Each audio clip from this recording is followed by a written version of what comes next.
के कार्यकर्ताओं को भी नहीं पहचानता है।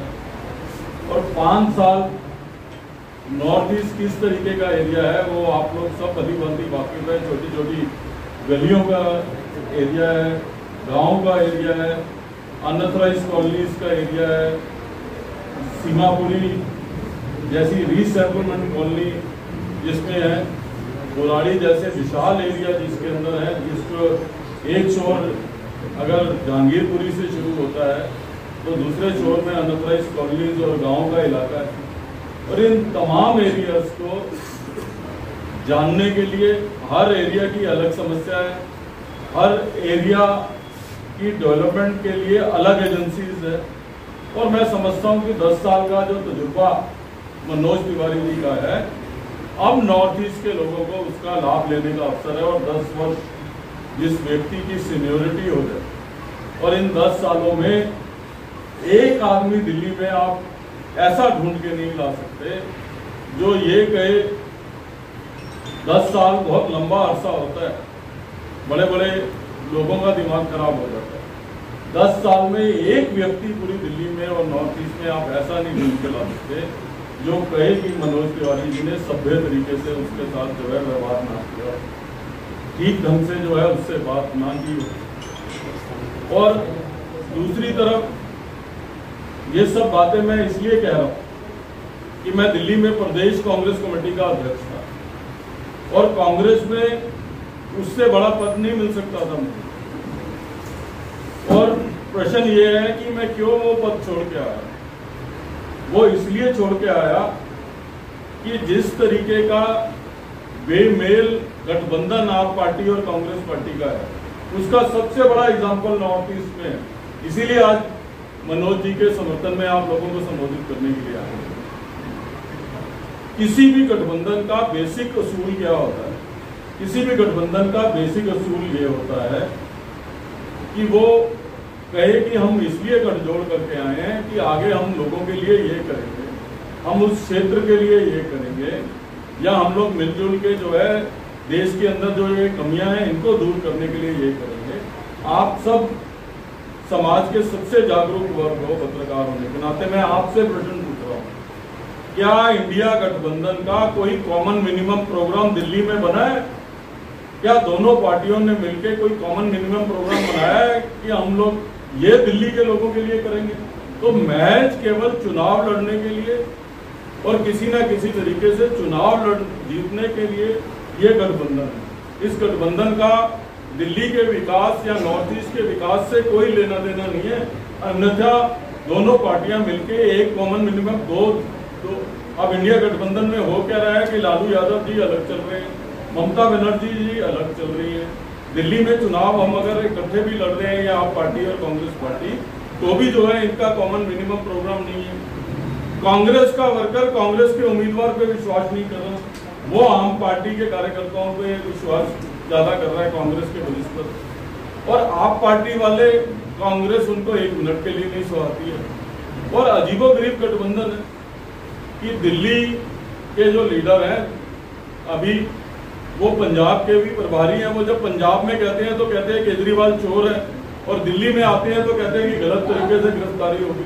तो ये गठबंधन अपने आप में असमंजस में है। तो मैं नॉर्थ ईस्ट के लोगों से कहना चाहता हूँ कि बिना किसी बहकावे में आए हुए और अपना वोट नष्ट मत करिएगा, क्योंकि पैराशूटेड कैंडिडेट है। बेगूसराय में लैंड होते होते नॉर्थ ईस्ट में लैंड हो गया और 5 साल के बाद कहाँ लैंड होगा उसका कोई भरोसा नहीं। मनोज जी पिछले 10 वर्ष से यहाँ पे हैं और 10 वर्ष की सीनियोरिटी किसी मेंबर ऑफ पार्लियामेंट की पार्टी में भी सीनियोरिटी होती है। वो कहीं ना कहीं मैं समझता हूँ कि उनकी प्रतिभा को जांच के ऐसे जगह पे होंगे जिसका फायदा सीधे रूप से नॉर्थ ईस्ट के लोगों को और नॉर्थ ईस्ट के विकास को होगा। इनकी तरह कोरे वादे और कोरे घोषणा से जो है काम चलने वाला नहीं। और मैं एक बात कह के और आप पार्टी के बारे में अपनी बात समाप्त करूंगा। मेरा प्रश्न ये है कि जो आज नॉर्थ ईस्ट की बढ़ोतरी का दम भर रहे हैं, 10 साल से तकरीबन ऑलमोस्ट 9 साल हो गए, 9 साल से दिल्ली की सरकार में आम आदमी पार्टी है।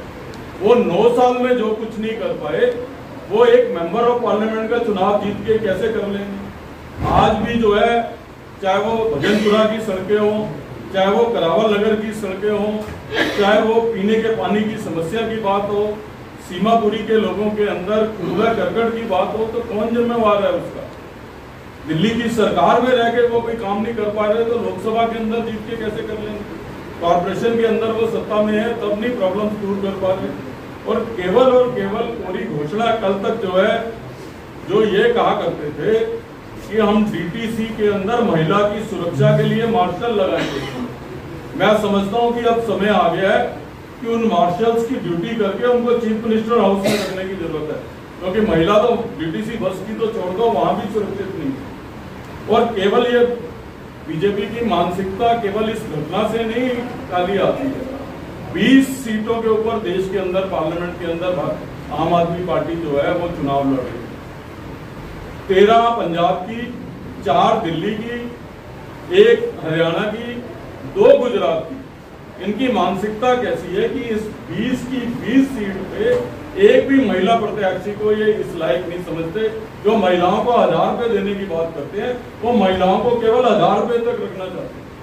ये एक भी महिला को इस लायक नहीं समझते कि उसको सांसद का टिकट देके संसद में प्रतिनिधित्व करने का मौका जो है वो दिया जाए। इस मानसिकता की सरकार। अभी मैं पिछले दिनों अरविंद केजरीवाल का एक ट्वीट पढ़ रहा था। उन्होंने दिल्ली के लोगों की फिर ध्यान भटकाने की बात की। उन्होंने कहा कि दिल्ली के स्कूलों में हमारे बच्चों ने बहुत अच्छा प्रदर्शन किया। बच्चों ने अच्छा प्रदर्शन किया, उनको मेरी मुबारकबाद है, शुभकामनाएं हैं। वो जीवन में अच्छा करें। जो बच्चे नहीं कामयाब हो पाए उनके साथ भी हमारी शुभकामनाएं। एक टेस्ट में फेल होने से जिंदगी खत्म नहीं होती। लेकिन मैं एक छोटा सा आंकड़ा देके आप लोगों को बताना चाहता हूँ कि किस तरीके से ये दिल्ली के लोगों को जो है मिसगाइड कर रहे हैं। उससे अपने आप अंदाजा लग जाएगा कि इनकी झूठी बोल क्या है।